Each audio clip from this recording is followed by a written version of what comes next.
Hi, and welcome back to Her Restored Spirit podcast. My name is Tammy, and I'm your host.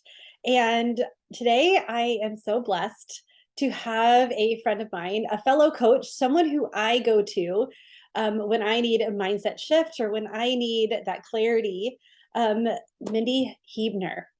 Mindi, tell us a little bit about yourself, and let's dive in. Hi, Tammy. Thank you so much for inviting me here today. I'm truly honored and so excited to spend time in your community.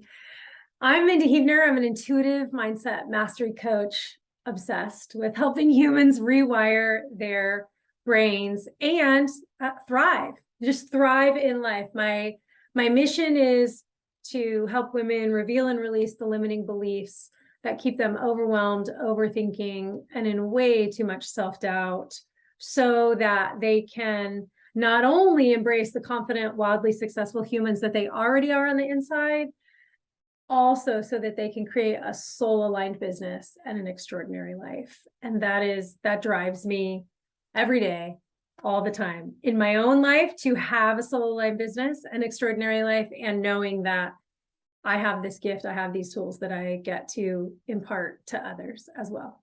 That's so exciting. And that's kind of how we got connected, because we both recognize the value of one, in investing in ourselves and growing, but two, just the power the brain has over us.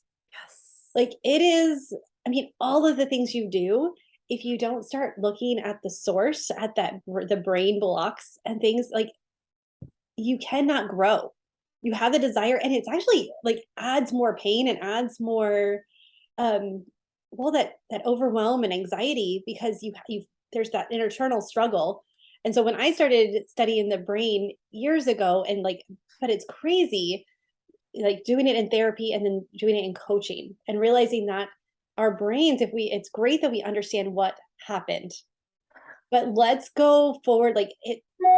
There's something that happens when we're like, okay, let's release and be grateful for what you go through, which sounds really crazy, because even when you go through really hard things, but what it taught you is what you can be grateful for, not the circumstance itself. But so tell me, so you mentioned this idea of a thriving life, which is what I've come to realize is that's what we want. We all get to define it in a different way. So how do you define a thriving life for yourself? Oh my goodness, right? It's a life, simply, it's a life with more joy and more ease, period. I have started using as a litmus test to everything that I'm doing, where can I find joy in this and where can I find ease in it? Not this entire task is going to be joyful and easy. That's unrealistic. And I won't learn anything in that, right? I won't have any room for growth or expansion or perspective shift. How can I find more joy and more ease? And I literally smack that up against everything, almost always. Okay. Because we're human, right? And I was specifically thinking of when I allow someone to trigger me, when I give away my personal power and I allow someone or something to trigger me. Okay, well, there's not joy in that. And the only joy that I could see right now is, okay, here's the joy of recognition. Hey, I'm giving away my power. Right? I'm allowing. I'm noticing this is happening. There's the exactly. I get to get curious. That's yes. The joy. That's the joy in it. The ease comes when we recognize those types of things more and we go, okay, I can continue down this path, or I can find more ease in. And here is one of the ways that truly I have been thriving specifically this year. Okay. It is in detachment. Ooh. Because in all attachment comes suffering. Yeah. Every time we attach to an outcome and it doesn't play out the way we want it, we suffer. Period. I was finding my attachment, and I think your audience will be able to really understand this and go, yeah, me too. I was finding realizing that I had attachment in the way I wanted other people to show up and love me. Oh my goodness. Yes. And here's what that is an instant recipe for: suffering, heartache, upset, anger, all of the above, every emotion, and we give meaning. Here's the real part of that. We give the meaning, and I'll speak for myself. I gave the meaning when some specific people weren't showing up for me the way I deemed that they should show up. The meaning I gave was I had to try harder. There was something wrong with me. I made it mean all these things about me, which was even more defeating. I wasn't getting the love I said I needed or the relationship that I said I needed. And then I was making it mean it was because I was less than or broken or, fill in the blank. And it has been a journey. It's been a 1 step forward, 2 step back. Okay. In this specific type of attachment for me in some very specific relationships. And I get to say that I'm many more steps forward than back. And truly in the last 2 or 3 months have honestly felt the clear detachment. And what I realized, number one, I did a timeline NLP technique, and I've done it many times. And this time I was in a space where I could step into even more expansion in it. And I realized, and this is profound, haha, quote unquote, I get to be me and I'm amazing. And Tammy, you get to be you and you're amazing. And that's it. But whenever someone shows up in a way where I think I want something specific, I'm like, wait, they're being them. Mm-hmm. And they get to be them because I get to be me. Yeah. I don't want somebody putting those boundaries and attachments on me that I can only show up in a certain way. And that's the way it means I love them or I respect them or any of those things. That was a really beautiful, messy growth period. It's been going on. And this, like I said, these last couple of months, I can feel my heart expanding right now. Like the room in my heart space, in my chest, the expansion that has happened and literally detaching from the outcome, detaching from it. That goes so much with, so one of the series that I've recently done in my podcast is clearing the clutter. And we were talking about the separating, well, first our own expectations for ourselves, like they're unrealistic. We have to give ourselves that, when we release those, when we clear those, we are actually able to see the path clearer because those get in the way and they are actually blocking us. They're keeping us stuck. But the other part too is those expectations of others. How many times do we put our friends in this protective bubble? We look through, their circumstances through our lenses, and we aren't allowing them to grow how they need to grow because we put expectations on it. We put boundaries. And then in reverse, realizing that that's happening to us. So some of our best friends and it's like, why are we feeling this suffering, like you said? And it's because of those boundaries and expectations. And you're right, it's the attachment we put on the outcome. The who were you 5 minutes ago, and not allowing the who are you going to be, who are you capable of being in the next 5 minutes. And it can change that fast with just those thoughts, that vision we have of ourselves. And we really, we get attached to an outcome and we get attached to a meaning. Our brain deletes, distorts, and generalizes based on our beliefs. Mm-hmm. I'm going to take this down 3 trails all at the same time. We cannot out-hustle our beliefs. So if I am ingrained in the belief that someone needs to show up in this very specific way to be my friend, to show that they love me, to care about me, right? That's exhausting. First of all, I haven't even probably let that other person in on it. Right. Right. This is some meaning that I have given to this. And we decide meaning for things just like this. We've all done this. Driving down the road, someone cuts us off. What do we jerk? We immediately give a meaning to this person where there's a million more empowered meanings, because us deciding someone else is a jerk is really disempowering for us. Doesn't serve us at all, right? Okay. Sometimes people are jerks.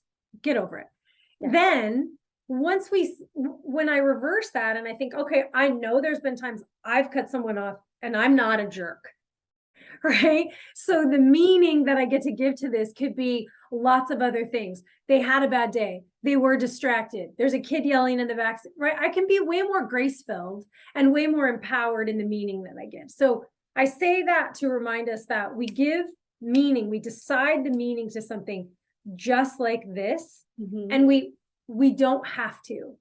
If we decided that quickly that it means something disempowering, we get to then step into, okay, wait a minute. I decided that it meant this. This is an exercise I do with my clients all the time. Here's a sticky note of the moment where I decided this is the memory. I decided this driver was a jerk. Here's one meaning that I gave it. Okay, well, this is pretty disempowering, but this doesn't serve me at all. Like, it might make me feel good for 2 seconds, and then what? Like, then what do I do with that information? Where can I grow? Okay, well, it could also mean like they were distracted. It could also mean they weren't paying attention. We've all been there. It could also mean now all of a sudden I have all of these meanings and none of them are the one meaning. They're all, well, it all could mean this. Those are way more empowering. I give way more choice to myself there than just saying, okay, well, that means that. And there's no room for anything else. Because I want room, right? We want room when someone is deciding something about us. Right. We want grace, we want space in there. So the way that we give meaning like that. And how does it change when you switch that meaning? What does that change for you? Everything, right? Like, doesn't it change everything? We reframe, we allow expansion. We also then are taking the learning and moving forward in a whole new way. We're casting votes for the version of ourselves that wants more empowerment in the meaning that we give things, that wants less attachment to the driver that cut us off, right? The attachment is he's a jerk. The detachment is, man, the dude was having a bad day. Yeah. Right? Like that well, is even take that a step forward, like further, you can say, oh, I'm glad I was paying attention and in the moment to where there was no repercussions. There was no accident. No one got hurt. Exactly. And at that moment, it gives you that space to say, oh, I need to give more space in this moment for others. I get to. And I love that you just said that. You said, I need to. And sure, right? It's an essential step in allowing yourself growth. And it feels really good when we have a choice, doesn't it? Like I get to choose to act in a way that really serves me. And that's how you thrive. These are what people might be thinking, like, what are you guys talking about? We're talking about ways to thrive. And these are very specific ways that you can put into practice to thrive in your everyday life. I love to say, taking the ordinary, making it extraordinary, because every day gets to be extraordinary in some way, shape, or form. Yes. Period. It is. Well, and so share a little bit more about that because a lot of my listeners have been through some really hard things that they're like, but I'm in so much pain. How can I thrive today? How can I thrive in this moment? What you don't know what I've been through. How can we take that and say, yes, and? Yeah, I love that. We're on the same page. Yes, and. And is this beautiful word. So right here, my friends, how can you thrive in that moment? Replacing but with and. This is one way to thrive right now. You don't know my pain, all the things you say, but no, and you're right. I will never personally know anyone else's pain, even if we've experienced something very similar. I'll never know that. We cannot out hustle our beliefs. So if you are believing that the pain is all there is, and it's all there that is ever going to be, you win. We're always winning the game that we're playing. Your brain will show you the proof of what you believe every time. So if you're thinking a thought habitually, I'll never pass this pain. And I'm so not minimizing this. This is where we're at. I'll never get past this. How will I heal? If this is what you're thinking habitually, It's now become a belief, and you've incorporated it into an I am statement as part of your identity. And that can be empowered, and it can be very disempowering depending on the container of the identity. And we can go there. I am, what comes after I am are some of the most powerful words in the universe. And you can use them to move you forward, or you can use them to stop you or keep you where you are. So if you're constantly thinking, I'm never going to get over this, I will never get to the other side of this. So this is your identity, like stuck in this pain. Your brain will prove it to you. It will show you all the proof you want. You will actually create habits to prove this to yourself, because you love to be right. Your brain loves to be right. So it will take the road of least resistance to let you be right. And if that is your disempowered belief that there is nothing after this moment in your life, it will prove it to you over and over and over. You cannot out hustle it. You may be able to out muscle it for a little bit. For sure. You could fake it, and it will be exhausting, more exhausting than what you're living in right now, because you're pretending and you're trying to use willpower, which is a finite resource, to get past something that it's impossible to out hustle. You can't do it. Again, you may be able to get to a certain point, and then that's it. You're burnt out, you're exhausted. It's unsustainable. So what do you get to start believing about yourself? I am in excruciating pain, and what could come next for me? And what is one thought I could think today? If the place that you're at, if you're not even anywhere near actual action, let's sit in these two places.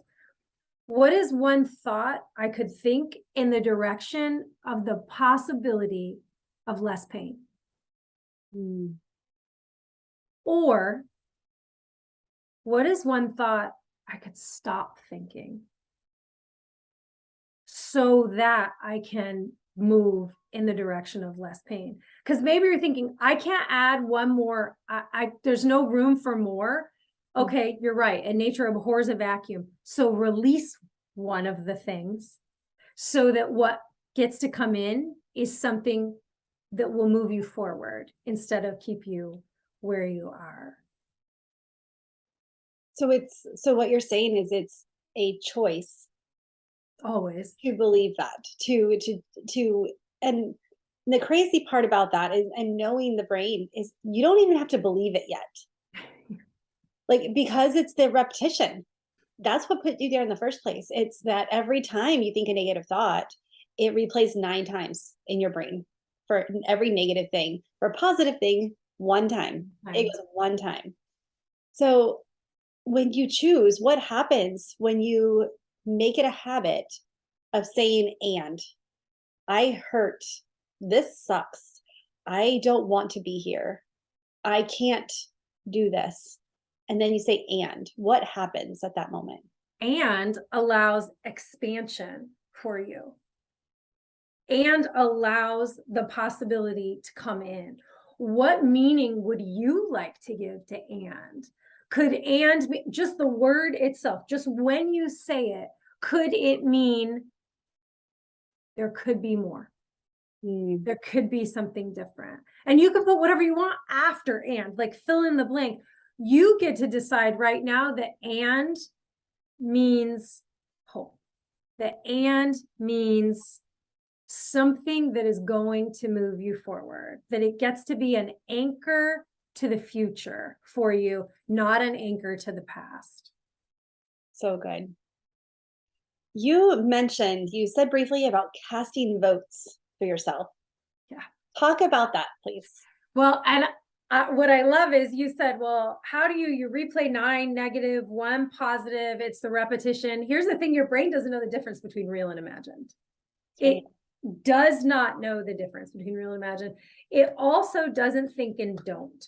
So when you say, and if anyone who has small children, you can attest to this immediately. And I'm going to give you all a little test. Whatever you do, don't think of a pink elephant. Don't think of a pink elephant. Don't think of a pink elephant. Okay. Almost everyone, there's a couple of you going, not me. Almost everyone is thinking of a pink elephant because your brain doesn't hear don't. It negates it out. You know this when you have told your children, don't spill the milk. Don't spill the water. And it just immediately goes, right? Because all they heard was spill the milk. Well, even the don't drop your keys down the grate. I don't drop my keys, but I see a grate. I said, don't do it. And then I do it. And I'm like I have never in my life until I thought that to don't do it. So you're that powerful. So here's the beauty. All my beautiful souls. This is how powerful you are, and you get to harness this power. And I always joke, like, for good, not evil, right? Like, we're superheroes. You get to harness this power, and it gets to start in the step of seeing what could be, casting the vision of what could be. And so when I said releasing a thought, like, if you're in this, you can't add another thought. Like, I don't have the space for another thought. However, I could release a thought. What you get to not do is get into a brain battle with yourself. Think the thought, don't think it. Don't eat the cookie. Don't eat the cookie, because all your brain is hearing is eat the cookie. So if you're trying to don't yourself into not thinking whatever this thought that's no longer serving you is, or a thought that's holding you hostage, if you're trying to stop doing it, here's what you get to do instead. You get to recognize that you're thinking the thought that you really are you'd like to move past. You get to recognize it, and you get to shift your focus to something that you'd like to be thinking instead, a way that you'd like to feel instead, a possibility for you. You get to shift your focus. This thought is a habit. Now, this thought that you don't want to think anymore is just a habit. You do this, your brain cues that. You feel this way, you hear this song, boom, right? Like, it just throws this in. It loves automation. So now you get to go, first of all, you're recognizing. You're not pretending like, I don't see you, I don't feel you, I don't hear you. You're saying, I see you, thought, and we broke up. We have blessed and released, because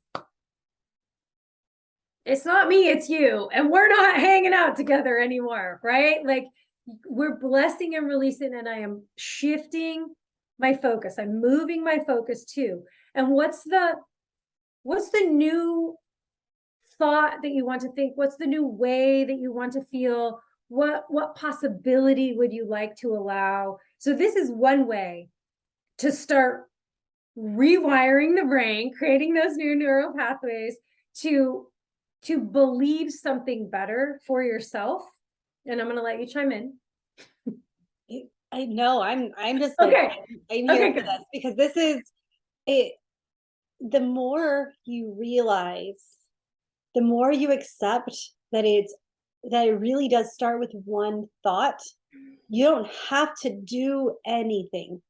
You have to put in a one word, and, because again, I talk to my clients, I talk to them on this podcast about, you don't have to let go of your grief to live your life. You can hold two truths. You can hold, and in fact, they blend together. They give you a more like rich and dynamic and understanding and compassionate.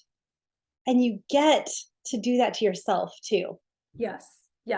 And so that's where I'm going. It's like, this is a choice, but all you have to do is make one choice that you're going to put in, and then the possibilities. Yes. And as you are practicing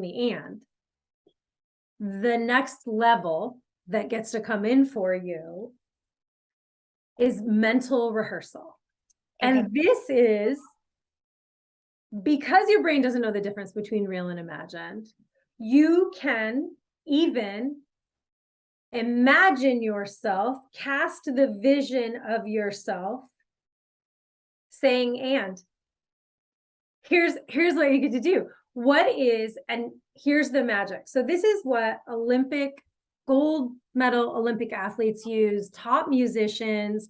There are tons of studies on mental rehearsal, improvement on all kinds of physical things, playing the piano, playing basketball, shooting free throws without ever actually touching a piano or a basketball. Michael Phelps won a gold medal because he used mental rehearsal. He got water in his goggles. He could not see the path clearly. However, he had rehearsed all the feelings and the sounds and the ways of being in his mind so many times, he won a gold medal in spite of circumstances not being perfect. And that's the point of mental rehearsal. We get to cast the vision, and you can cast a big vision or you can cast a small vision. And it sounds like the vision that you get to cast today, the easiest, the path of least resistance, is who do I get to be to include and what will I hear when I include and what will I feel internally and what will I feel externally, and what will it taste like to include and what will it look like, what will I see, what will other people see. You get to cast a vision, and this is mental rehearsal is like visualization on steroids. Dive into a swimming pool of being the human who embraces the and. What does that get to look like for you?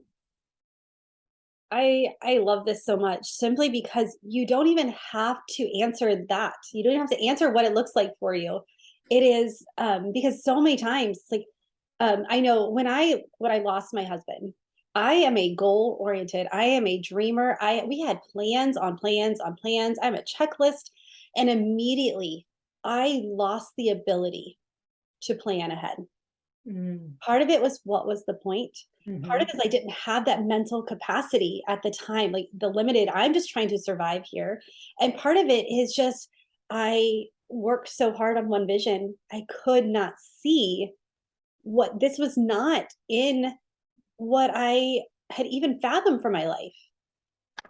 And so if you would have asked me at this time to like envision what your life would be healed, it's like, I'm sorry, I'm still stuck in this. I want to know what it's like to make dinner tonight because I can't think that far. Exactly. But by just introducing the word and, it releases that pressure. It releases that you don't have to know the outcome. Goes back to that detaching from the outcome and just being for you in the moment. Just what is possible right now. I can be sad. I can be in pain, whether it's physical or emotional. And I also get to choose what my next thought is. And I get to say and just like have that be an entire sentence for a while. Allow it. And this gets to be the outcome. And outcomes, so we have goals, we have outcomes, and goals are great. We set them and forget them way too many times. They're a direction, they're an aim, they're a purpose.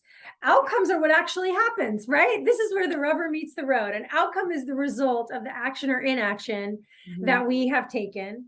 Here's what's past an outcome: becoming the woman who, the identity of the woman who embodies and so what if the outcome of your mental rehearsal was like this is the outcome.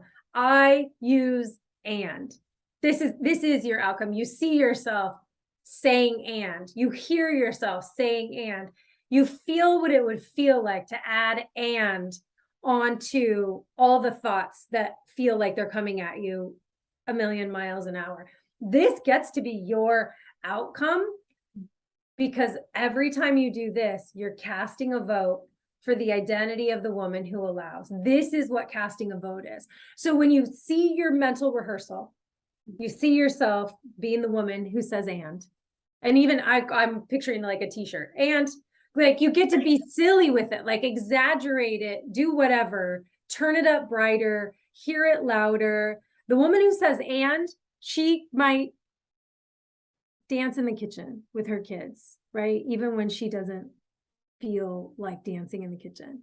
So, what does it What does it get to allow for us? Being the woman who allows. And so we mentally rehearse it. We see it. There's a couple of things that happen.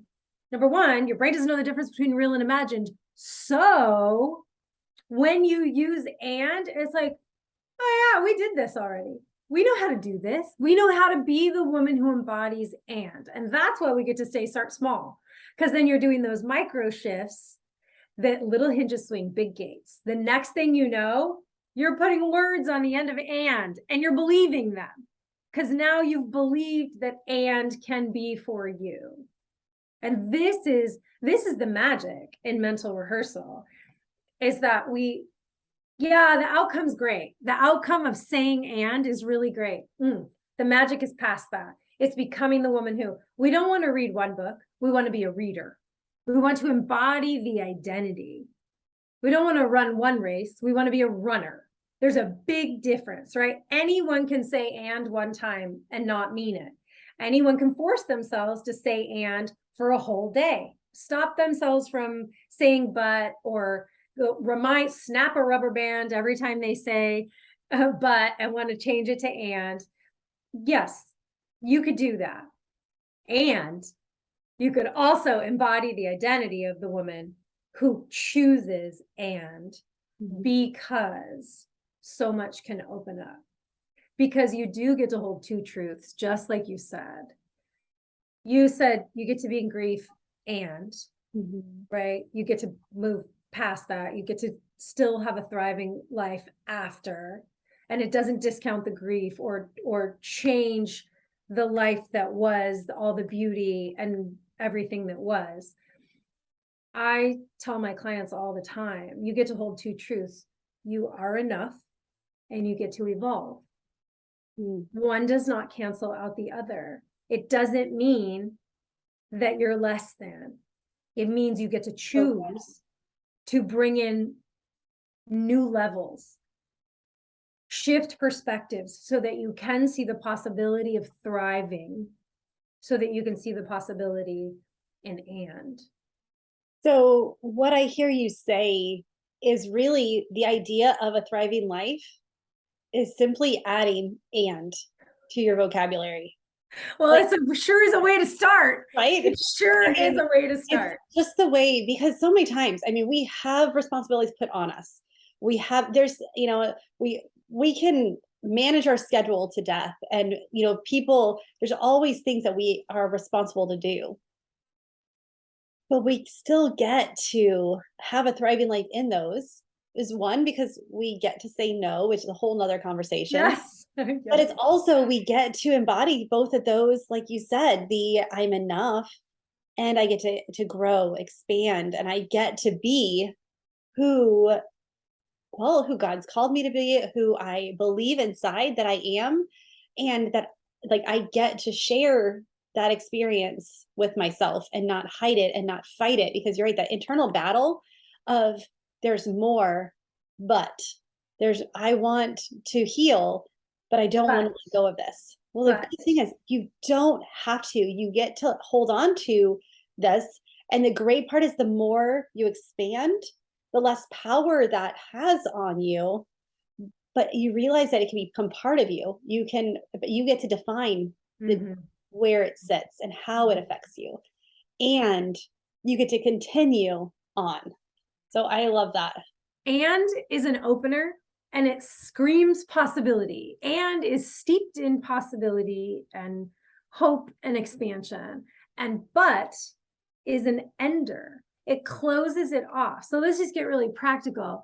Yeah, Tammy, I hear what you're saying, but okay, I just negated everything you said before that. Yeah, Tammy, I hear what you're saying. And now I'm adding to it. Now I'm not discounting you, even if I don't agree. I'm not discounting you. I'm saying there's room for your opinion and there's room for my opinion. This leads the way for us, for the reframe, for the perspective shift, for the shifting our RAS to allow in the unconscious that we couldn't see before, because we were so habituated in using the word but and stopping everything. And now No one's going to hear the word "and" the same way ever again. Yeah, no, I hope not. That's why I'm like, let's, yeah, because and just it's an addition. Yes, yes, yes. It's an open door as opposed to a closed door. Literally, those are the two best definitions. But closes a door and opens a door for you. And you can put whatever you want on the other side of "and." I mean, oh, I hear what you're saying, Tammy, and I don't agree is a whole lot better than I hear what you're saying, Tammy, and but, because now I'm just negating you, as opposed to saying you said it, now I'm going to say it too. There's just a whole different. And how many times do we do that to ourselves? I want this, but I'm not enough. And it immediately, it releases that, it gives us that permission to sit where we are and not grow. We've closed the door on ourselves when we know that we're worthy of more, whether we're really ready to admit it or not. We know deep down there's more. Whatever more looks like, it doesn't have to be something like grand worldwide. More could just be, I'm going to step in, and instead of showing up at an event, I'm going to be at the event. And the possibility of "and" gives you that you don't even have to enjoy it if you don't want to. That could be, I will go and I will stand there. I will go and I will talk to somebody, or I will go and I will be. It doesn't matter. But you say, I'm going to go, but I am not going to. And immediately, but I'm going to hate it. Right. All possibilities at that negative, and then that feeds into your identity. And then, the longer it sits, the longer it perpetuates, and the more it is part of your identity when it should not be there. Like, it doesn't get to be there. Exactly. You have a choice, even when it doesn't feel like you have a choice. So the next word, if you want to replace a word, because words are these incredible containers of energy as well. Words give us energy or they steal it away. The next word you get to replace is should. Should. We don't need to should on ourselves. Plenty of people should on us, and we can say nope to the shoulding on ourselves. Yeah. Here is a beautiful, I'm actually going to give you 3 choices to trade out for should. Next time, in the future, and from now on. So instead of saying, I should do XYZ, next time, I'm going to try this on. Next time, I'm going to ask myself, is this a good idea? Next time is way different than should. Next time recognizes that the past happened, nothing you can do about it. Why are you going to sit in guilt and shame about it? Right. That's just going to steal from you. It's going to steal joy. It's going to steal focus. It's going to steal your energy. I should do this. When someone else, I really don't like when someone else tells me you should. Like, this is really, don't tell me what to do. You're not the boss of me. Right. What if you said or changed it to in the future? In the future, I could plan this out a little better. In the future, I will consider this. In the future. Yep. From now on, in the future, next time. Next time, I'm going to look at my schedule. When you found yourself in the midst of, oh God, I should have looked at my schedule. No, next time, I'm going to remember this feeling. I'm going to look at my schedule. There's no point in guilting or shaming ourselves or shoulding, wagging our finger at ourselves. It doesn't serve us in any way. And if someone's watching you, as I would imagine many of your listeners have little people watching them, bigger people watching them, you're doing this beautiful service to them when you show them this grace and space that you're giving yourself to thrive. Yes. It's just switching some words. Yes. It really is.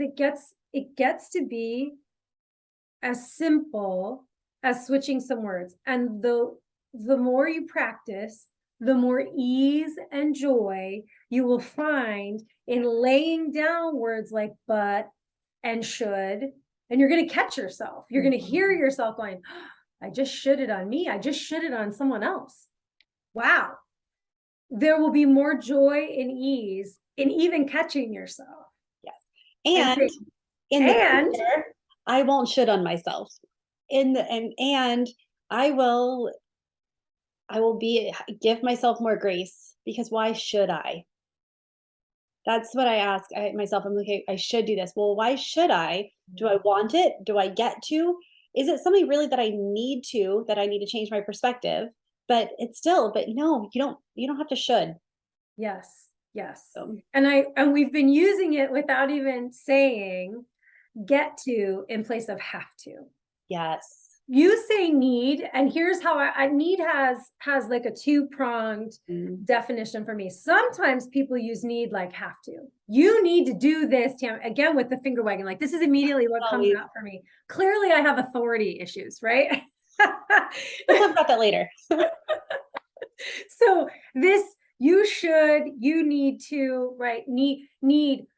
When I think of need in that way, I go, not a fan of need like that. Here's where I like need: essential desire. Hmm. It's essential. Instead of you Yeah, need to do this in order to, this is essential if you want XYZ. I Because like essential feels very different than here you should, right? It's a that. way I'm giving myself space in that. And I desire to do XYZ. Like this is a desire for me as opposed to need in that way. Can you see the like Absolutely. the energy Yes, in those words I like that. compared to those other things? And when you're restoring your spirit, you get to seek energy in all the places that you can and grab it in those little tiny pieces.